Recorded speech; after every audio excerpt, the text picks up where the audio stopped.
नमस्कार. खऱ्या अर्थाने आपला एक दुसरा टप्पा लॉकडाऊनचा सुरू झालेला आहे आणि या दुसऱ्या टप्प्यामध्ये आपल्याला काही माहिती उपलब्ध करून द्यावी, कारण अनेक सन्माननीय पत्रकारांचे फोन सातत्याने आहेत. त्यांच्या मनात अनेक प्रश्न आहेत आणि या सगळ्या प्रश्नांची उकल व्हावी म्हणून आपल्याशी आज संवाद साधत आहे. नेहमीप्रमाणे आपल्याला आता आजचा जो आकडा आहे तो महाराष्ट्राचा 3100 झाला आहे आणि त्याचबरोबर साधारणपणे डिस्चार्ज झालेला जो एकूण आकडा आहे तो सुद्धा 300च्या दरम्यान आहे. हा 300 आकडा हा महाराष्ट्राच्या देशाच्या तुलनेत महाराष्ट्रामध्ये नक्कीच मोठा आहे.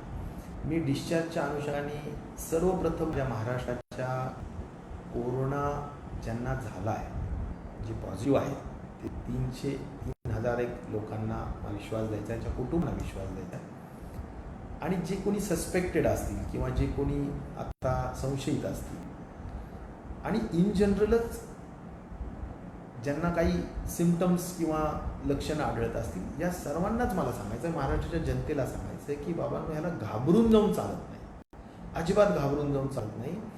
याचा कोरोनाबद्दलचं शिक्षण आपल्याला व्हायला पाहिजे, शिक्षित व्हायला पाहिजे आणि त्याला घाबरून चालत नाही. कारण यामध्ये आजही या 3100 पैकी 70% लोकांना सिम्पटम्सच नाही आहेत. म्हणजे ते अत्यंत तुम्ही आम्ही सर्वच जण जे सामान्यतः जगतो त्याच पद्धतीनं त्यांचं वर्तन आहे. आणि सगळ्यात महत्त्वाचं, आज तुम्हाला एक महत्त्वाची एक आधार देणारी विषय सांगेल की 6 महिन्याचं बाळ, हे 6 महिन्याचं बाळ कोरोना बाधित झालं आणि पूर्ण बरं होऊन घरी. 83 वर्षाची आजी महिला, त्यांना कोरोना बाधित झाल्या आणि 83 इयर्स ओल्ड असलं तरी आपल्या सगळ्या एज आणि सगळ्यांना ओव्हरकम करून, आपण जे म्हणतो नाही, वयोवृद्धांच्या आधीपर्यंत थोडीफार जास्त शक्यता असते दगावण्याची वगैरे, पण 83 वर्षाच्या महिला सुद्धा आत्मविश्वासाच्या जोरावर, पॉझिटिव्हिटीच्या जोरावर, इम्युनिटीच्या जोरावर दुरुस्त होऊन घरी गेल्या. म्हणून डिस्चार्जची संख्या सुद्धा महाराष्ट्राची जास्त आहे. जरूर या सगळ्या गोष्टी यासाठी मी सांगतो की अनेकांना, काल मी ससूनच्या डीन्सची चर्चा करत होतो. एक 35 वर्षाचा मुलगा वारला. का वारला? मी त्यांच्या सविस्तर याच्यात गेलो, त्याच्या केस रिपोर्ट बोलवण्याचा प्रयत्न केला. विषय असा आहे की डीननी दिलेली माहिती अशी की अगदी आदल्या दिवशी, म्हणजे ज्यावेळी खूप वाढलं, त्याला इतकं धापा लागत होत्या की म्हणजे तो त्या ठिकाणी एवढा सिरियस झाला होता की 24 तासही नाही जगू शकला. म्हणजे ह्याचा अर्थ काय की तुम्हाला सिम्पटम्स दिसायला लागले की ताबडतोबीनं दवाखान्यात गेलंच पाहिजे. हे जात नाही आहेत, आपण घरीच थांबतोय, आपण कदाचित घाबरतोय. आणि म्हणून मला एक जनरल सगळ्यांना अवेअरनेस आपल्यामध्ये आणायचं आहे, एक जनजागरूकता करायची आहे की बाबांनो, जर तुम्हाला अशा पद्धतीचं काही लक्षण आढळली तर पटकन दाखवा, म्हणजे शेवटच्या स्टेपमध्ये जाण्याचं काही कारण होणार नाही. तर या सगळ्या महत्त्वाच्या गोष्टी आहेत, म्हणून मी मुद्दामून आपल्याला या ठिकाणी डिस्चार्ज संदर्भाने सांगितलं. जरूर डेथची संख्या सुद्धा 194 आहे. आपली डेथची संख्या आणि डेथ रेट जो म्हणू आपण, तो नक्कीच 7% आहे आणि तो निश्चित जास्त आहे. आता यामध्ये 83% जे काही डेथ्स झालेल्या आहेत त्याच्यामध्ये कोमॉर्बिडिटीमुळे, म्हणजे अत्यंत दुर्धर आजार ज्यांना आहेत त्यांना त्यांचं मरण्याचं प्रमाण, निश्चित प्रकारे मृत्यूचं प्रमाण जास्त आहे. मग त्याच्यामध्ये डायबिटीज असेल आणि हायपरटेन्शन असेल, प्रामुख्याने हार्ट आणि रिनल फेल्युअरची काही, लिव्हर फेल्युअरची काही अशा काही गोष्टी असतील त्याच्याशी संबंधित जरा जास्त आहे.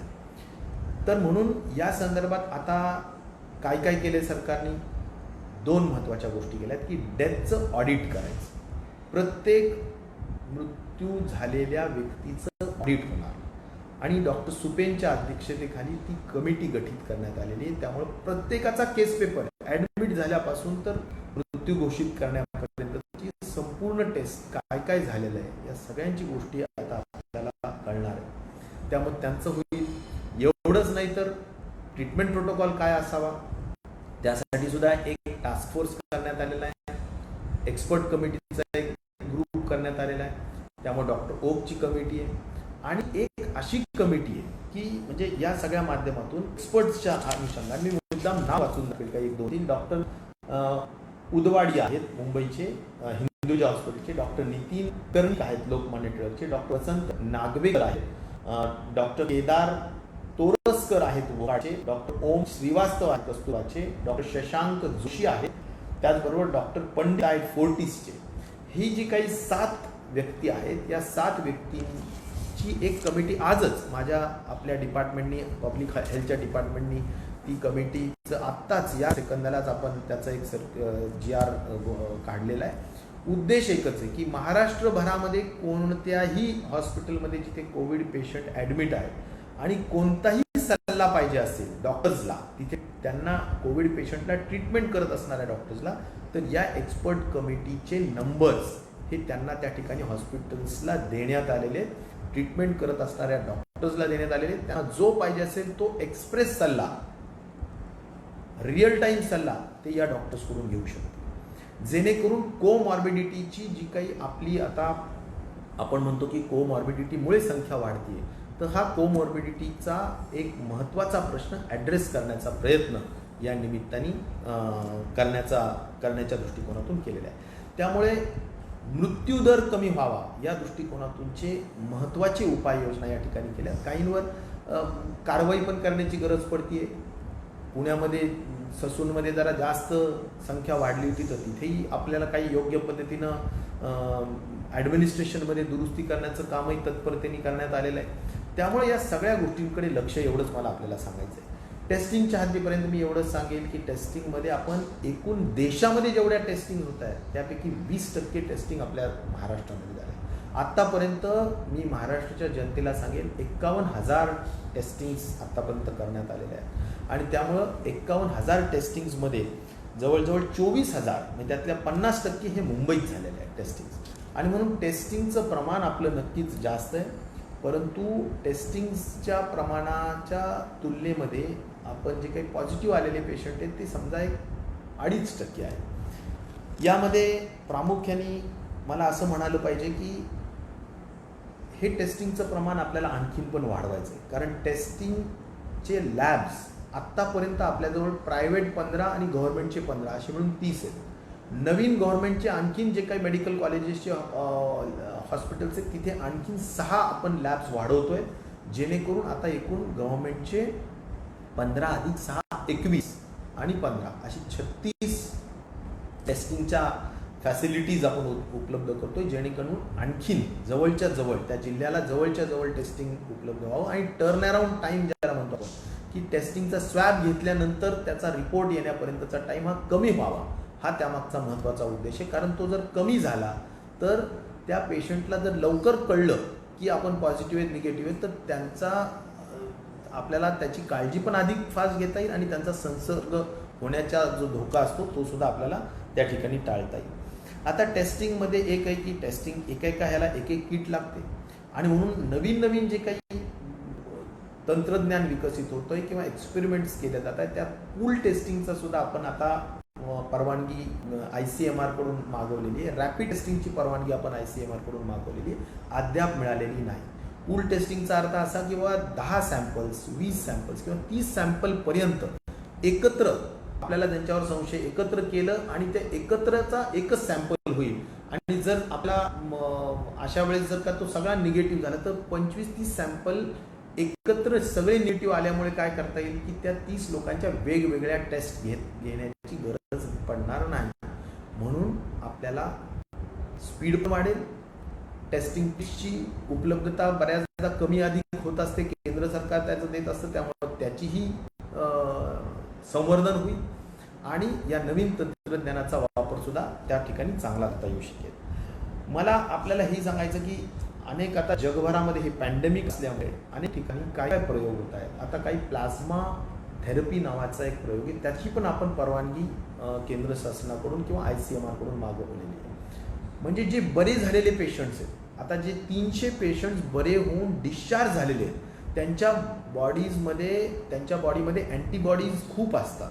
त्यांच्या अँटीबॉडीज खूप असल्यामुळे त्यांचा जर का आपण रक्तद्रव्य म्हणजेच प्लाझ्मा आपण काढला आणि आजारी पेशंटला दिला, म्हणजेच कोरोनाग्रस्तांना दिला, कोरोना बाधितांना दिला, तर त्यांचं रिकव्हरीचं प्रमाण वाढतं. ही एक नवीन तंत्रज्ञान आहे. त्यामुळे या सर्वांचा अभ्यास करून आरोग्य विभागाने या सगळ्यांचा पूल टेस्टिंग असेल, रॅपिड टेस्टिंग असेल, तुमचं प्लाझ्मा थेरपी असेल, या सगळ्यांच्या अनुषंगाने सुद्धा आपण निश्चित प्रकारे ICMRची परवानगी मागितलेली आहे आणि मला विश्वास आहे की लवकरच ह्या सगळ्या गोष्टी येतील.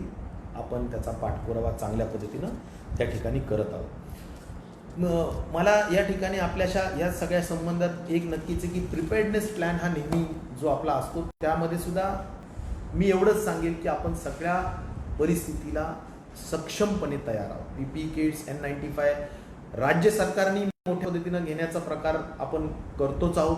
केंद्र सरकारकडून सुद्धा काही प्रमाणात येत आहे. नक्कीच ज्या प्रमाणात अधिक जास्त पाहिजे त्या प्रमाणात येत नाही. जसं आता 8 लाख आपण साधारणपणे N95 मागितले तर ते आपल्याजवळ साधारणपणे 1 लाख आले, किंवा PPE किट्स आपण 3.5 लाख मागितले तर 30,000 आल्या. येत आहे, परंतु आणखीन गती वाढावी एवढी मात्र अपेक्षा निश्चित प्रकारे त्या बाबतीत नक्कीच डॉक्टर हर्षवर्धनजींना आणि आम्ही त्यांच्याशी सातत्याने संपर्कात असतो. आणि ही शेवटी आमचे जे काही हे आहेत ते पुढच्या दृष्टिकोनातून असतात, प्रोजेक्टेड फिगर असतात, त्या दृष्टिकोनातून ते महत्त्वाचं आहे. आणि मला यासाठी हे सांगावं असं वाटतं की शेवटी एक आर्टिफिशियल इंटेलिजन्सनी जो काही जगभराचा अभ्यास झालेला असतो आणि सॉफ्टवेअरच्या नवीन टेक्नॉलॉजीनी आपल्याला डबलिंग रेट काय की किती दिवसात आपली पॉझिटिव्हची संख्या वाढते. तर मी या निमित्ताने हेही सांगेल की पूर्वी आपली डबलिंग रेट 2 दिवसाचा होता, नंतर तो 3.5 दिवसापर्यंत आला, आता तो 5.5 दिवसाचा आहे. म्हणजे आपली जी संख्या आहे सध्या ती 5.5 दिवसांनी डबल होती. वास्तविक ह्याच्यामध्ये आता आणखीन चांगली सुधारणा होण्याची गरज आहे. आणि म्हणून हा जसा जसा आकडा वाढेल, 5 दिवसाच्या ऐवजी तो 15 वर गेला, 25 वर गेला, तर तो राज्याच्या दृष्टिकोनातून समाधानकारक विषय. तो कमी व्हायला नको. 5 वर, 4 वर, 3 वर येणं हे चुकीचं होईल. पण पूर्वी 2 होता, नंतर 3 झाला, आता 5 झाला. हा जेवढ्या गतीनं वाढेल, म्हणजे 5चा अर्थ असा की आज जी संख्या आहे ती 5 दिवसांनी डबल होते. त्यामुळे माझं असं मत आहे की या बाबतीत सुद्धा हे सर्व यशाचं रहस्य कशावर जर असेल तर कंटेनमेंट स्ट्रॅटेजीज ज्या आपण राबवलेल्या आहेत त्या चांगल्या राबवलेल्या आहेत. म्हणजे लॉकडाऊन पण चांगला व्यवस्थितपणे राबवला पाहिजे, संसर्ग टाळता आला पाहिजे. या सगळ्या गोष्टीवर हा डबलिंगचा आकडा त्यावर अवलंबून आहे. तबलिगीच्या बाबतीतला काही बऱ्याच लोकांना प्रश्न असतो, कारण अनेक पत्रकारांनी मला जे प्रश्न विचारले त्या अनुषंगानेच आम्ही आज हा FB लाईव्ह घेतो, फेसबुक लाईव्ह घेतो. तर तबलिगीच्या बाबतीत मी आज गृहमंत्र्यांशी पूर्ण खाते करून आता या ठिकाणी आपल्याला सांगू इच्छितो की 100% जे काही तबलिगी जमातीचे जी काही मंडळी दिल्लीला गेले होते आणि त्याचा जो काही आकडा दिल्ली सरकारने कळवलेला आहे, 100% ते क्वारंटाईन पण झाले, टेस्टिंग झाल्यात आणि त्यातले 50 लोक हे पॉझिटिव्ह आढळलेले आहेत. त्यामुळे 1400 पैकी 50 आढळलेले, बाकी सगळे निगेटिव्ह आहेत. आणि त्यामुळं आता तोही जो प्रश्न वारंवार मीडियाला सुद्धा आणि सन्माननीय सर्वच जनतेला पडलेला असतो, तर त्याही प्रश्नावर आता जवळजवळ पडदा पडलेला यासाठी आहे की जे आपल्याला आकडा कळवलेला तो सगळा त्या ठिकाणी पूर्ण झालेला आहे.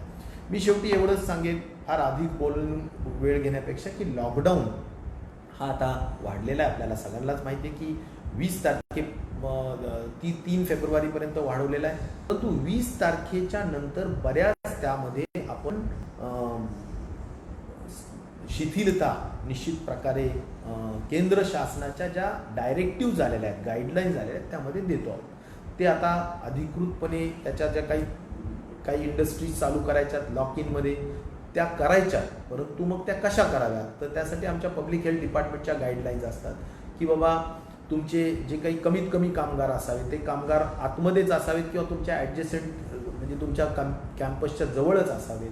त्यांनी सोशल डिस्टन्सिंग व्यवस्थित मेंटेन केलेली असावी, त्यांना मास्क असलेच पाहिजे, त्यांनी वारंवार हात धुण्यासाठीची व्यवस्था त्यांच्याजवळ असली पाहिजे.